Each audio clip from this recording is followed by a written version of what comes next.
What is going on, everybody? Remy here from the Rodeo Place. You guys already see the gameplay in the background, and you know I haven't dropped a good story to you guys in a minute. So here goes another one. Now, for this particular story, it's dark, but not too dark, and you guys get to see a whole side of me that this channel wouldn't really show. So you're welcome, or I'm sorry for anybody who thought otherwise of me. And now let's begin. I'm 14 years old, man. I'm still going to Walker Mill Middle School, which I'm in the 8th grade now, so I really don't have to worry about it for another few more months. And around this time after school, I would head over to my friend's house because my mother and his mother had some type of acquaintance, so they were okay with like us going over each other's houses. I'm not sure, but you know how parents have their relationship where, like, if one parent doesn't agree with their child doing something, then the other parent's going to agree with their child doing something? It was kind of one of those relationships that me and my friend had, but, you know, just wasn't with the extra. Me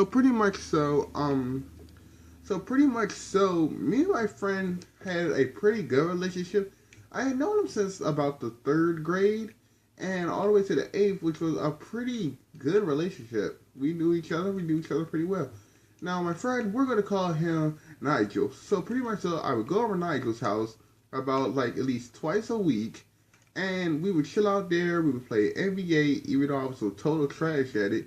And we would just sit there and play around for 2 hours, and then I would roll out, go back home, and I would either do the same thing the next day, or it just didn't matter.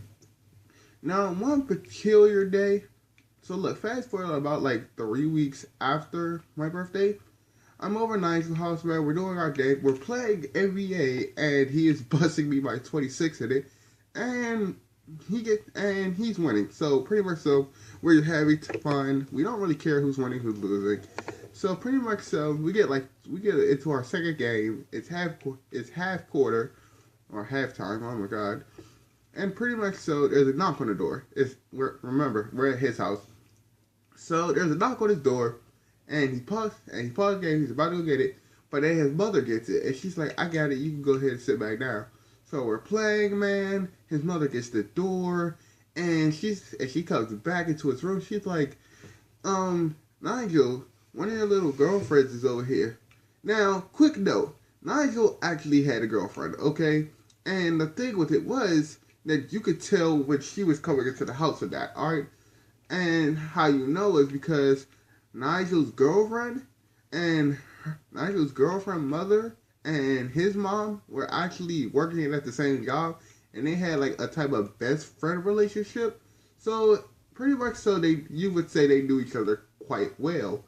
And yeah, they pretty much knew each other quite well, so they were okay with one another coming over each other's house. So pretty much Nigel's mother was pretty much fine with her coming in as long as she introduced herself. But when there was a knock at the door, she knew that wasn't her. So when she said that, Nigel already knew something was wrong because his mother was already fine with her, coming in and not really doing nothing. Because she was like the shy type, alright?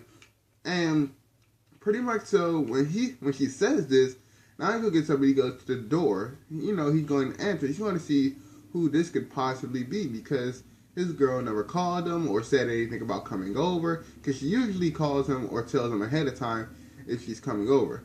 Now, with that being said, after Nigel goes to check the door, I just happen to have to use the bathroom. So I pause the game and I go ahead, I leave the room and I'm going to the bathroom. Now, I don't know what it is with us in general, with guys in general, but like if we're going to do something else and we know that somebody we're around is like in the middle of some business, we're going to be nosy and get into it and see what it is. Now, when I walk to the bathroom, because in order to get to the bathroom you had to walk across the hallway, and long story short, I look over there and I see this girl, right? We're going to call this girl Samantha, alright? So, Nigel's talking to Samantha, and they're going back and forth, and it sounds like Nigel is arguing with her at this point, and I'm sitting there, I'm like, whoa, what's going on? But I don't say nothing. I don't say it too loud so Nigel and Samantha can hear me. But I say it low enough so like I can get the thought out of my head.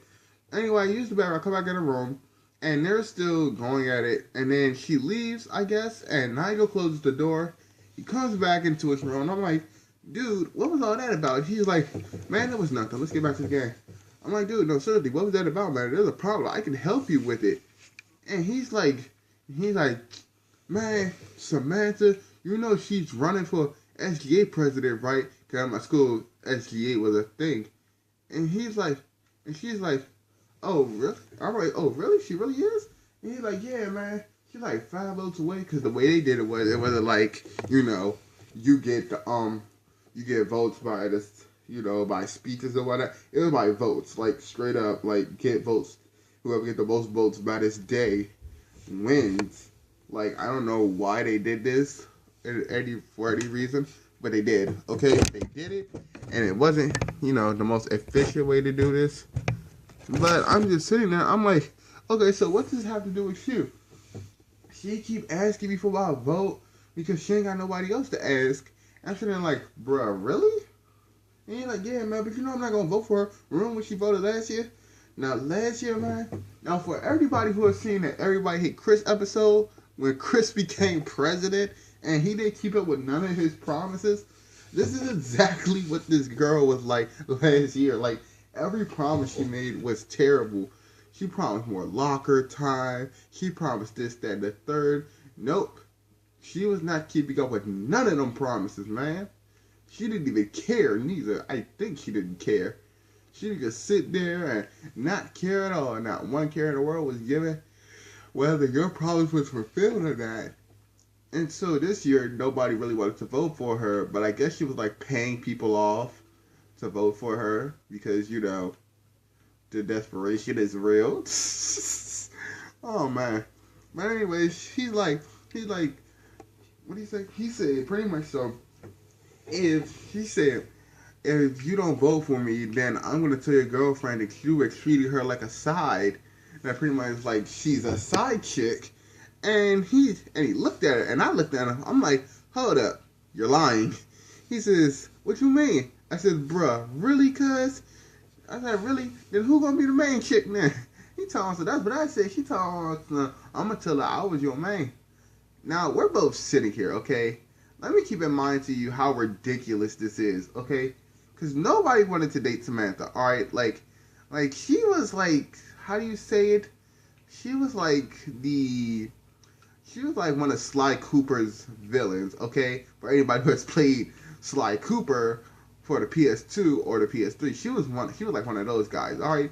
She was always looking for a new way around something.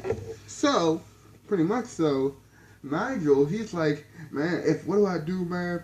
You know, if I don't sign her little thing, and she don't get a vote from me, she's gonna tell my girlfriend that I'm cheating on her, man.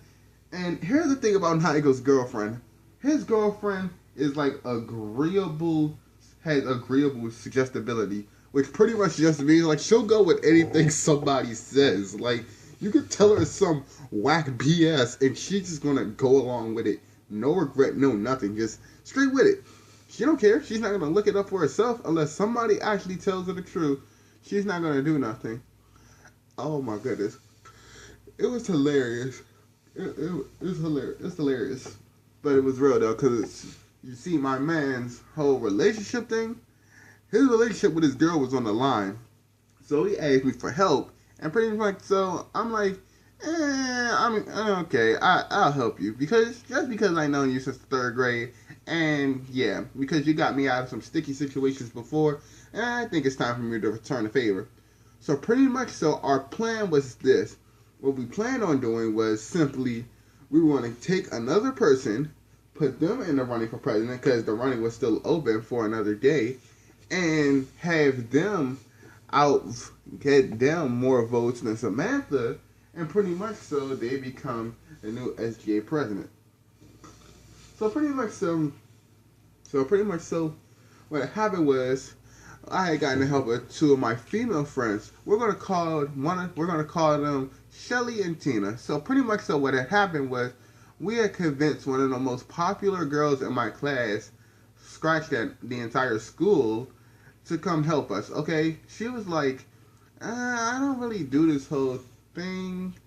But after some buttering up and a lot of requests were made, we pretty much accepted it. So that way, she don't, that way, so Samantha don't become president, SGA president, and Nigel's girlfriend won't have to hear any BS from Samantha's mouth.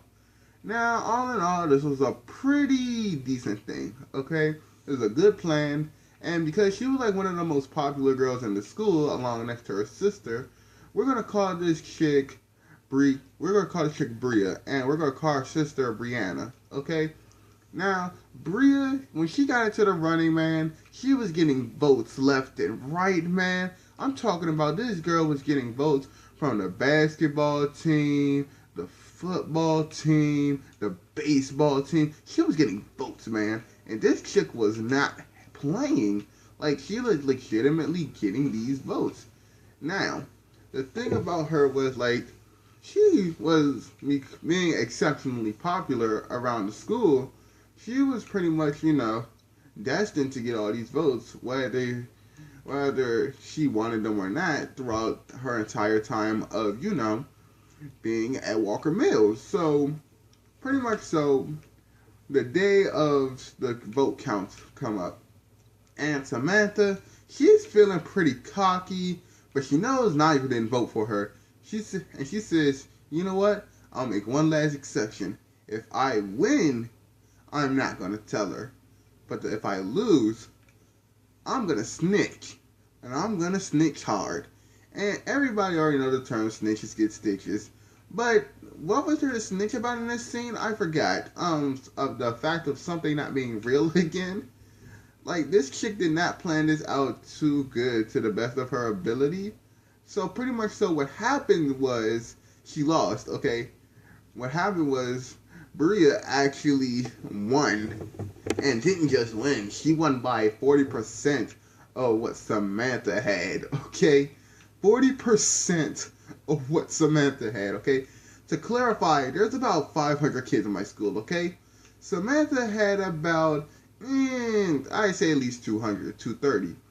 So that means Bria had to at least have, if we're talking 40% of that, that's about, if I'm saying 200, I'm going to say at least, we do the math, that should be 50%, that would be 100. So we're looking at about at least 50, alright? So she had to have at least 50 more people to be that far above, which was freaking hilarious because nobody was really voting for real.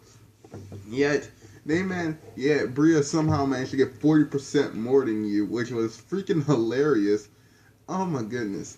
The look of pure devastation on Samantha's face was like, what? Huh? What? Where? What? Like, she was confused. She had no train of thought of words. Like, she didn't know what to say, how to say it, when to say it. She was confused.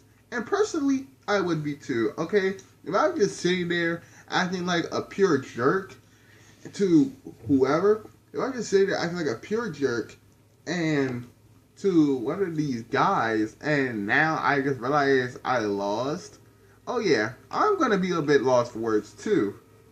Not. Oh man. Oh god. And pretty much so, Bria became president. But the thing at my school was, I don't know where this came from, but like, there was a male president and then there was a female president. And see, Samantha's whole thing of doing this was because one of the guys, because they do the guys' election first and then the females' election, instead of doing it all together, which would be, even better, they pretty much did the guys' election first, and it was this guy that Samantha liked. And she was trying to, for real, the best thing I got is, she was only doing this to get in good with the guy, okay? She figured if she became president, the guy president would pretty much be like, oh, you president? For sure. Okay, let me get your number. No, I don't think anybody would have dated her, considering the fact of the type of attitudes and type of perspective you would look at her from. But yeah, so pretty much so Bria decided that she was going to date him to get even back at her, to get over with Samantha even more than what she already has, which was fine by me because personally speaking, she said that was enough to pay her off, to make sure like she was gonna that for her doing this, she was like, this will be enough for me. You don't have to do anything else. You're good. I'm like, oh really? That's tight. All right, so we ain't gotta do nothing else. She's like, nope, nothing else. I just want to be here with this guy. I'm like, oh really? Bet. Man, when I tell you, I can't. Words don't even describe like how good that was. That I didn't have to do no extra favors to. That I didn't have to do no extra favors to pretty much so even out the odds. But I promise you guys, like this is only like half the story, and things get way worse from here. So pretty much so. We had planned this out. We had planned out for Bria to become president, man. And Samantha, she's just in her feelings. She's just going at it. She's angry at us, cursing at us. Man, when I tell you, you know what? I'm just going to say this now, just so that way you guys can understand. Hell knows no fury like a woman's scorn. Truer words were never spoken, and I didn't understand those words until after.